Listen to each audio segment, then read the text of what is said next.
బజ్జీల బండి టైం ఎందుకు అవుతుంది? ముందు డబ్బులు తీసుకోవా? 10 గుంటే రేపు తీసుకుంటానా? టైం 8 అవుతుందని అందరూ భయపడి పారిపోతున్నారు. ఎవరు వస్తున్నట్టు? నమస్కారం అండి. ఓం నమో వెంకటేశాయ.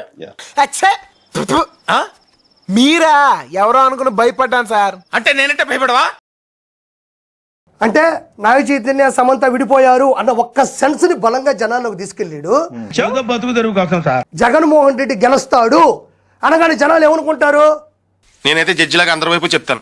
ఏం చెప్పినా నా వైపు చూసి చెప్పు. అమ్మయ్య ఈ నా కొడుకు చెప్పినాడంటే జగనే గెలుస్తాడు, మనం చంద్రబాబుకు ఓటేసినా వేస్టేను. అదేదో మనం జగన్మోహన్ రెడ్డికి తెలిసేలా ఓటేద్దామని చెప్తే మా పార్టీ డ్యామేజ్ అవుదా? నన్ను ఏం చేయమంటారు చెప్పండి. అరే పెద్ద సమస్య వచ్చి పడిందే, ఇప్పుడు ఏం చేద్దాం? ఆయన దగ్గర డబ్బులు తీసుకోండి. ఇంత బంగారం ఈ నా కొడుకు ఎక్కడిది? పైగా ఇతను ఎంత మాయకుడు, నోట్లో వేలు పెట్టినా కొరకలేడు. ఏం చేయమంటారు సార్? చూడు, ఇలాంటి షర్ట్లు వీడికి ఎక్కడివి? వీడికి ఇంత కాన్ఫిడెన్స్ ఎక్కడిది? ఈ నా కొడుకును కాపాడేవాడు ఏ నా కొడుకు అసలు? తిట్టదని చెప్పరా? ఎవండి మీఠా గారు, మీరు ఆ బూతులు పంచకు ఆపండి. సార్ని కలవాలి, సార్ కూడా చూపియాలి. ఏం చూపించాలరా? నేను నీకు చూపిను, సార్కే చూపిస్తా. చెప్పండి. ఏం చూపిస్తావయ్యా? చూడాలని ఉందే.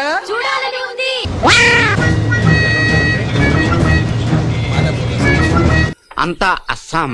అస్సామేందిరా? మందులో కొత్త బ్రాండ్ పేరు పరబ్రహ్మం పని మొదలు పెడదామా?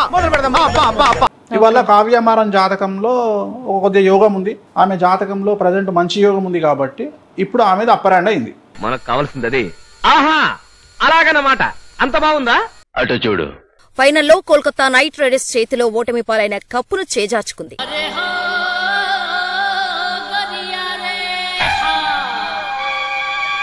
సో అభిషేక్ శర్మ అనేటువంటి వ్యక్తి 15 బాళ్ళు 16 బాళ్ళలోనే హాఫ్ సెంచరీ కొడుతున్నాడు.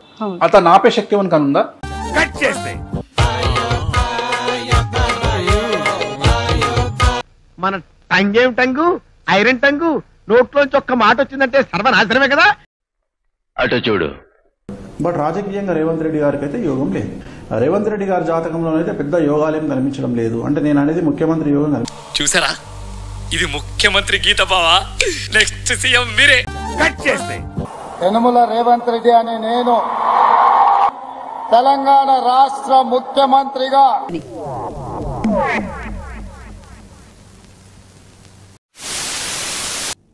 అతగాడు ఎవరంటే ఏరా, నువ్వు నన్ను ఏమన్నా అన్నావా? వేణుస్వామి అని చెప్పి టీవీల ముందు స్క్రీన్ల ముందు కూర్చొని పెద్ద పెద్ద ఉపన్యాసాలు ఇస్తా ఉంటాడు. నాయన నేనేనా? ఆయన చెప్పేదంతా ఒక బఫూను, ఒక లంగా అని అందరికీ కూడా తెలిసిన విషయమే. నా మీదే సందేహపడుతున్నావా దేవా? అటు చూడు బే. ఆల్మోస్ట్ ఆల్ ఆయన జీవితంలో ఆయన హైప్స్ అయిపోయినాయి. నా సావు నేను వస్తాను నీకెందుకు? సో ఇప్పుడు ప్రభాస్ తోని సినిమాలు తీసే ప్రొడ్యూసర్లు అందరూ కూడా జాతకాలు చూయించుకోవాల్సిందే. అవునా? ఫైనలీ ప్రభాస్ కట్అవుట్ కి తగ్గట్టు ఒక సినిమా వచ్చేసింది భయ్యా. వేరే లెవెల్, వేరే లెవెల్. మళ్ళా చెప్తున్నా, సలారోడి దెబ్బ బాక్స్ ఆఫీస్ హబ్బా. నువ్వు కొంచెం పక్కన నీతో మాట్లాడాలి. హలో, అందరి జాతకాలు ఆయన పరిశీలన చేస్తే ఆయన జాతకం కూడా మనం పరిశీలన చేయగలుగుతాము.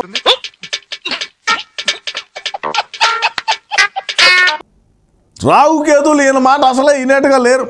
ఓరే నాయనో, వీడు ఈ టైప్ లో తగిలాడేంటి? ఏదో చేసి పంపించకపోతే తర్వాత అడుక్కు తినాలి. కొంతమంది బల్లగుద్ది ఆస్ట్రాలజర్స్ లాంటి వాళ్ళు, జ్యోతిష్యం చెప్పే లాంటి వాళ్ళు మనం బిల్డప్ ఇచ్చాం. మనం కాదు సార్, మీరు. ఈసారి అవకాశం ఉన్నాడు వేణుస్వామి ఎలాంటి వాళ్ళ? కళ్ళు మూసుకునే ఉన్నాడు, కొంపదీసి నిద్రపోతున్నాడేంటి?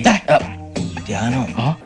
ఆయనే అన్నారు కదా, మళ్ళీ రాబోయేది జగన్మోహన్ రెడ్డి గవర్నమెంట్ అన్నారు కదా. నువ్వు ఈ 40 ఏళ్ళు ఈ నరకాన్ని అనుభవించక తప్పదు. 40 ఏళ్ళ తర్వాత అలవాటైపోతుంది.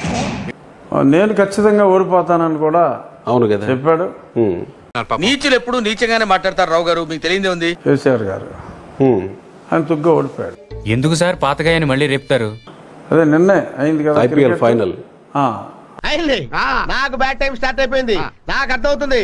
వాడి పిచ్చి పీక్స్కి వెళ్ళిపోయిందా వేణుస్వామి అన్నవాడిది. ఏం జరిగిందంటే ఏమో జరిగింది, ఏమీ జరగలేదు. జరిగిందే జరిగింది, జరగబోయేది జరగలేదు.